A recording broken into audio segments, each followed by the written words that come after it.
काहेकि मेनकांकु घरु विदा करथिले इंदिरा कौन रही से दिनर रातिर कहानी।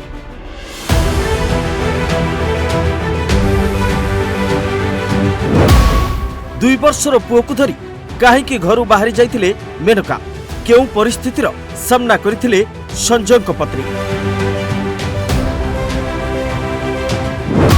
काहेकि निज जिद रे अटल रहिथिले तत्कालीन प्रधानमंत्री।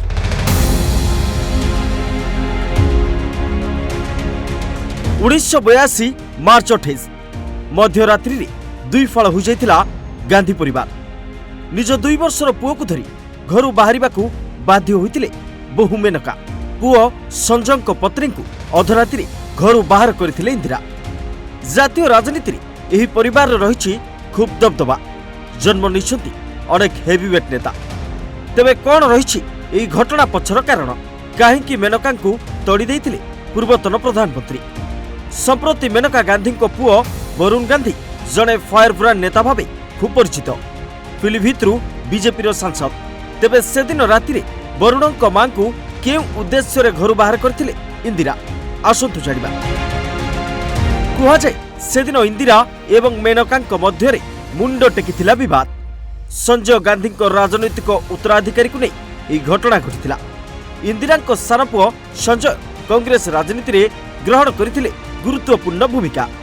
दलर सबु निष्पत्ति रे परदा पछरे रही कार्य करुथिले संजय। सही समय रे तांको बड़ भाई राजीव गांधी को कौनसी राजनैतिक संपृक्त नथिला।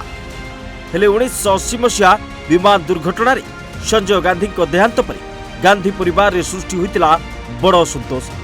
खबर प्रकार संजय देहांत पर बड़ भाई राजीव होइतिले राजनैतिक उत्तराधिकारी।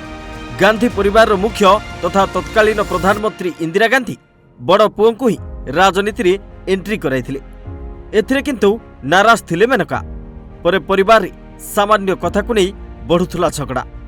1982 मसीह गांधी परिवार रु विदा होइतिले संजय पत्नी। से समय प्रधानमंत्री थिले इंदिरा खोद विदेश गस्तरे थिले। एही समय परिवार रे क्रोधर शिकार होइतिबा मेनका लखनऊ रे आयोजित करथिले साधारण सभा।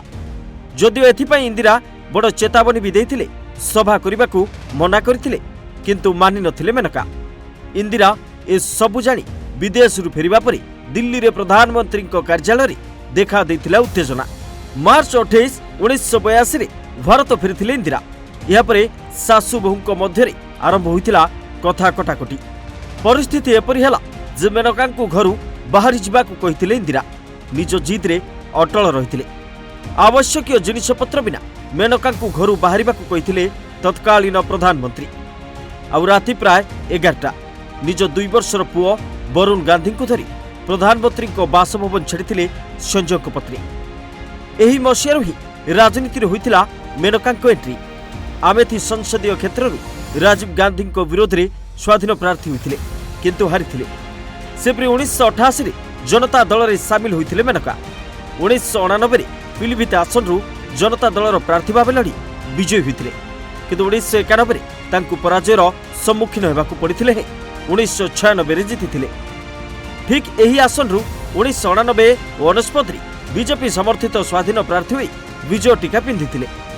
आ 2004 रे सामिल होइथिले बीजेपी रे। सेबेठारु आरंभ करी 2009 रे आमला, 2014 रे पिलीभीत एवं 2019 रे सुल्तानपुर रु जीतिछथि। एबे भी से एठाकार सांसद। आउ एहा थिला गांधी परिवार फाळ हेबा पछर कहानी। Bureau report, Odisha Bhaskar.